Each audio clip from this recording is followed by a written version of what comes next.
Assalamualaikum warahmatullahi wabarakatuh. Jumpa lagi dengan pembelajaran matematika kelas 10 SMK untuk materi komposisi fungsi. Nah, materi yang akan kita pelajari pada hari ini adalah tentang definisi komposisi fungsi. Sebelum kita ambil kesimpulan apa sih definisi komposisi fungsi itu, kita lihat dulu contoh yang ada kaitan eratnya dengan kehidupan kita sehari-hari. Misalkan di rumah kita memiliki satu set kursi jati.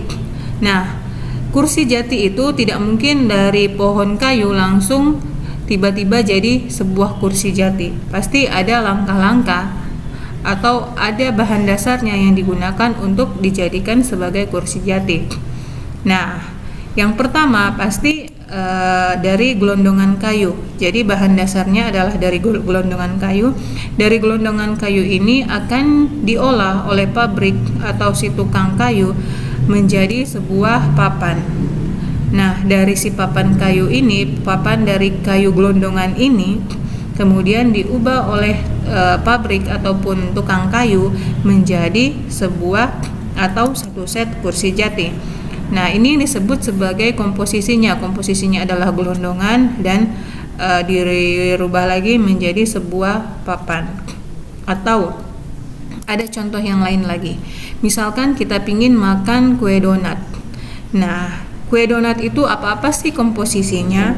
Terbuat dari apa sih kue donat itu? Nah, ada pasti terbuat dari telur, kemudian campuran dari margarin, kemudian dari tepung, kemudian dari gula, dan dari ragi. Nah, kelima campuran ini dari telur, dari margarin, dari ragi, dari gula, dari tepung itu kita olah menjadi satu adonan, kemudian dia akan menjadi sebuah donat. Nah, dari contoh 1 dan contoh 2 itu dapat kita simpulkan bahwa definisi komposisi fungsi itu adalah gabungan dari semua fungsi yang ada. Kalau misalkan ini ada 1, 2, 3, 4, 5, ada 5 fungsi yang ada, itu akan digabung sehingga dia menjadi satu fungsi yang baru, ya. Jadi komposisi fungsi itu merupakan gabungan atau penggabungan dua jenis fungsi atau lebih sehingga dia dapat menghasilkan fungsi yang baru. Penulisan komposisi fungsi dalam matematika. Contoh pertama, misal terdapat dua buah fungsi yang masing-masing adalah fx dan gx, maka komposisi fungsinya adalah bagaimana cara penulisannya? Yaitu fungsi f-nya fx berarti kita tulis adalah f. Ini biasa dibaca dengan bundaran atau biasa juga dibaca dengan komposisi dan g. Berarti ini kita baca fungsi f bundaran gx, ya, atau f komposisi gx. Maka hasilnya akan terjadi sama dengan f dikali gx. Berarti nanti sebentar pengoperasiannya kita harus lihat dulu nilai gx-nya berapa. Setelah itu kita dapat nilai gx-nya, kemudian kita substitusi ke nilai fx, ya. Jadi seperti itu.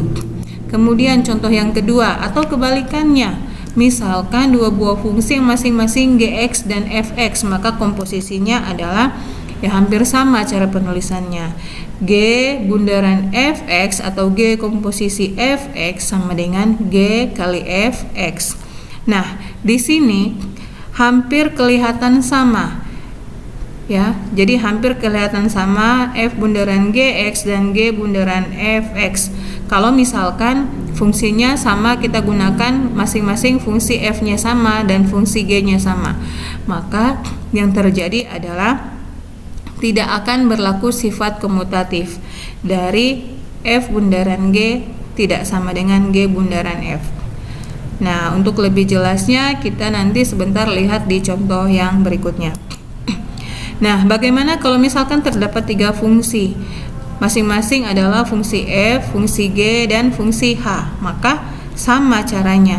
Caranya adalah kita silakan rubah dalam bentuk F bundaran G bundaran H X atau F komposisi G komposisi H X, ya.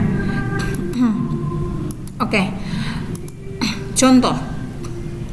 Diketahui Fx adalah 2x tambah 1 dan Gx sama dengan x dikurangi 2. Ditentukan adalah F bundaran Gx dan G bundaran Fx. Nah, ini yang saya bilang tadi, kita lihat apakah akan berlaku sifat komutatif atau tidak.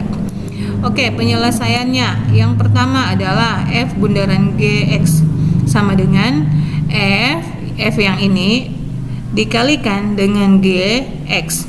Nah, kita lihat nilai Gx-nya berapa. Oh, nilai Gx-nya adalah x dikurangi 2. Berarti kita tulis dulu F dikalikan Gx-nya ini kita rubah menjadi x kurang 2.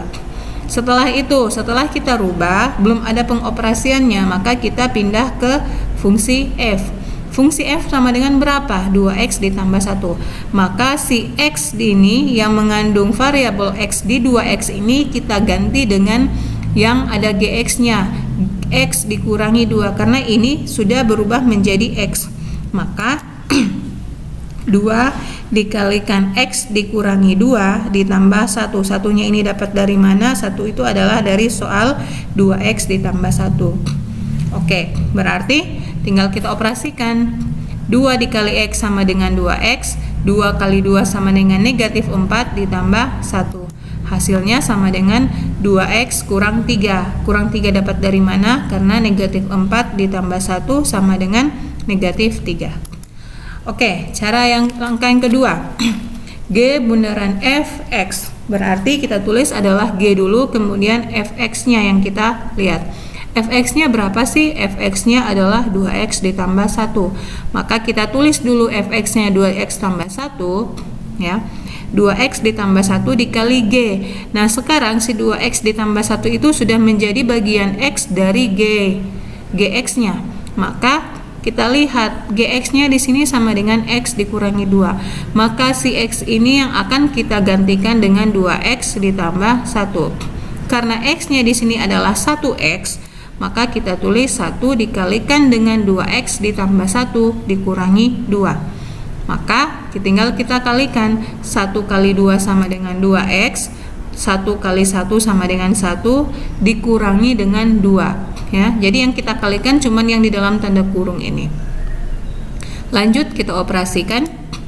2x dikurangi 1 hasil dari 1 dikurangi dengan 2. Oke, demikian penjelasan saya untuk part yang pertama. Insya Allah akan dilanjutkan untuk part yang kedua untuk contoh yang lebih lagi. Assalamualaikum warahmatullahi wabarakatuh.